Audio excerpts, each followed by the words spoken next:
Vasanthakumar Raman blog YouTube ചാനലിലേക്ക് ഏവർക്കും സ്വാഗതം.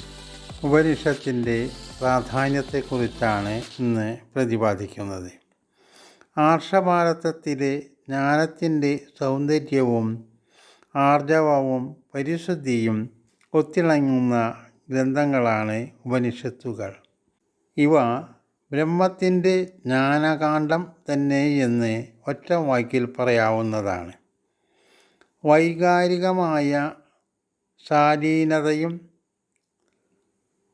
ദുർഗ്രഹങ്ങളായ വേദാന്തസൂത്രങ്ങളുടെ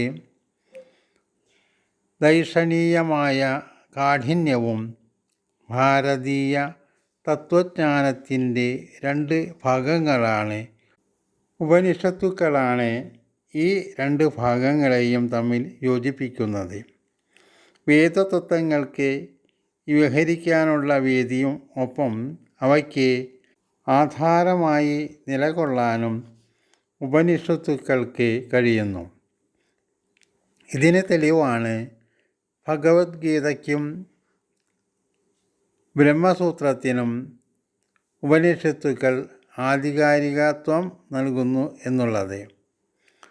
ഭാരതീയമായ ഒരു പാരമ്പര്യം എക്കാലവും കാത്തുസൂക്ഷിക്കാൻ ഉപനിഷത്തുക്കൾക്ക് കഴിഞ്ഞിട്ടുണ്ട്. ഉപനിഷത്തുക്കളുടെ പ്രഭാവത്തെ പാശ്ചാത്യ ലോകവും പ്രശംസിക്കുന്നുണ്ട്. ഇതിന് തെളിവാണ് ബ്ലൂഫീൽഡിൻ്റെ അഭിപ്രായം. അദ്ദേഹം പറയുന്നത്, ഉപനിഷത്തുക്കളിൽ ബുദ്ധമതം ഉൾപ്പെടെയുള്ള എല്ലാ ഹൈന്ദവമായ ദർശനങ്ങളും പ്രതിഷ്ഠിതങ്ങളാണ് എന്നാണ്. ഭാരതീയ തത്വജ്ഞാനമാകുന്ന വൃക്ഷത്തിന്മേൽ ഉപനിഷത്തുക്കളേക്കാൾ ഭംഗിയേറിയ പൂക്കളില്ല എന്നാണ് ലൂസിൻ്റെ അഭിപ്രായം. ആത്മാവിൻ്റെ ഹിമാലയ ശൃംഗങ്ങൾ എന്നാണ് സ്പാനിഷ് ഗ്രന്ഥകാരനായ ജെ മാസ്കാറോ ഉപനിഷത്തുക്കളെ പ്രകീർത്തിക്കുന്നത്. വേദാന്ത ചിന്തകരുടെ പ്രഭവമായ ഉപനിഷത്തുക്കളിൽ മനുഷ്യചിന്ത പാരമ്യം വരെ ഉയർന്നിരിക്കുന്നു എന്നാണ് മാക്സ് മുള്ളർ പറയുന്നത്. ചുരുക്കത്തിൽ പ്രമുഖരായ പല സാഹിത്യകാരന്മാരെയും ഉപനിഷത്തുകൾ ഗാഢമായി സ്വാധീനിച്ചിട്ടുണ്ട് എന്ന് പറയാം. ഉപ നി എന്നീ രണ്ട് ഉപസർഗങ്ങൾ സത് എന്ന ധാതുവിനോട് ചേർന്നിട്ടാണ് ഉപനിഷത്ത് എന്ന പദം ഉണ്ടാകുന്നത്. ഉപ എന്നാൽ അടുത്ത് എന്നാണ് അർത്ഥം. നീ എന്നതിനെ ഗാഠമെന്നും സത് എന്നതിന് ഇരിക്കുക എന്നും അർത്ഥമാകുന്നു. ഉപനിഷ് എന്നതിനർത്ഥം ശ്രദ്ധയോടെ അടുത്തിരുന്ന് പഠിക്കൽ എന്നാകും.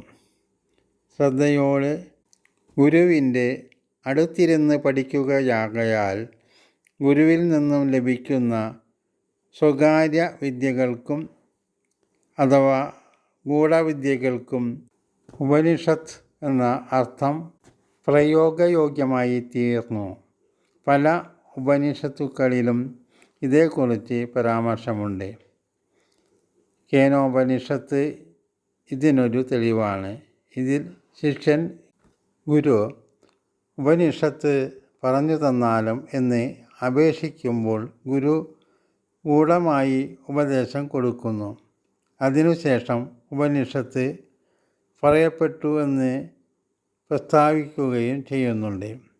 കാലക്രമത്തിൽ ശങ്കരാചാര്യർ തുടങ്ങിയ മഹാരഥന്മാർ ഉപനി, സത് എന്നീ ശബ്ദങ്ങളുടെ സർവ്വസാധാരണമായ അർത്ഥത്തെ ഉന്മൂലനം ചെയ്യുകയും പകരം ബ്രഹ്മജ്ഞാനാത്മകമായ ഒരു അർത്ഥം കണ്ടുപിടിക്കുവാൻ ശ്രമം നടത്തുകയും ചെയ്തു. അതിൻ്റെ ഫലമായി ഉപനിഷത്തുക്കൾക്ക് പല നിർവചനങ്ങളും ഉണ്ടായി. അവിദ്യയുടെ വിനാശം വരുത്തുന്ന വിദ്യ എന്നും ബ്രഹ്മത്തിലേക്ക് ഗമിക്കുന്ന വിദ്യയെന്നും സംസാര ദുഃഖത്തെ ക്ഷയിപ്പിക്കുന്ന വിദ്യയെന്നും ഉപനിഷത്തിന് അർത്ഥങ്ങൾ ഉണ്ടായി. ഇവയ്ക്കെല്ലാം പുറമെ ഏറ്റവും സമീപത്ത് സ്ഥിതി ചെയ്യുന്നത് എന്നൊരു അർത്ഥം കൂടി ഉപനിഷത്തിനുണ്ട്. നിങ്ങളുടെ വിലയേറിയ അഭിപ്രായങ്ങൾ കമൻറ്റ് ബോക്സിൽ രേഖപ്പെടുത്തുക.